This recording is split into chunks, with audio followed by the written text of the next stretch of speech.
So this module we're going to talk about creating your personal marketing plan, so borrowing some approaches from the marketing industry and using that to actually help you to connect with employers who are most likely to be interested in what you have to offer.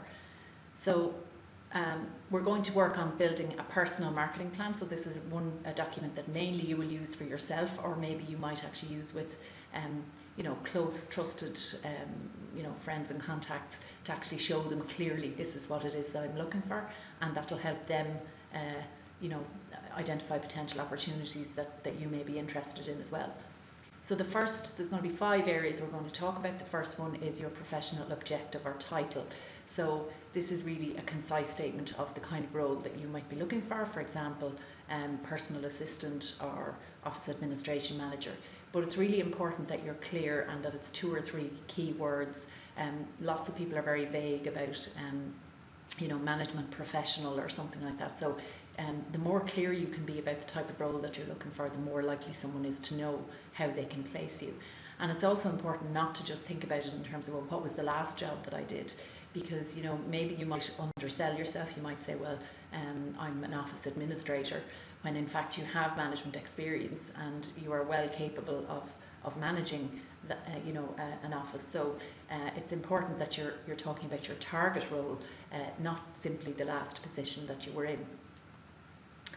So the second point here is your positioning statement or profile, and you'll be familiar with this. This is something that usually appears on your CV, but it tends to be tailored and adapted on your CV. So this is really your, I suppose, original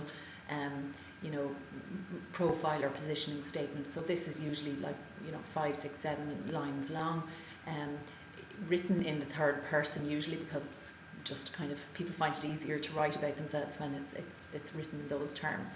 So it would describe things like the sectors you've worked in, the number of years experience you have, key skills and attributes, but written in I suppose, a very sort of almost marketing kind of way. So it's important that reflects your skills and your abilities and your qualifications. And this is also something that's useful when it comes to building your LinkedIn profile as well. Preferred functions. So again, within the organisation that you might be targeting, what specialist areas is it that you're interested in? So you may be an accountant, or you may be, an event manager. But are there particular areas that you're interested in working in an organisation? So an event manager may want to work with, a PR company, but equally may want to work with, I don't know, a bank or something like that works with a particular maybe internal communication function.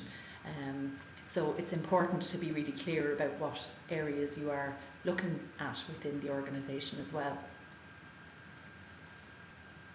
And the other thing then is that you actually want to talk about, we're taking a very kind of product oriented approach here, using this idea of a marketing plan. So we're saying, well, what are the competencies or skills that you will be bringing to an employer? So perhaps it's project management, financial planning, leadership, communication, sales. All of those are all kind of the key competencies or skills that you would be bringing to the role.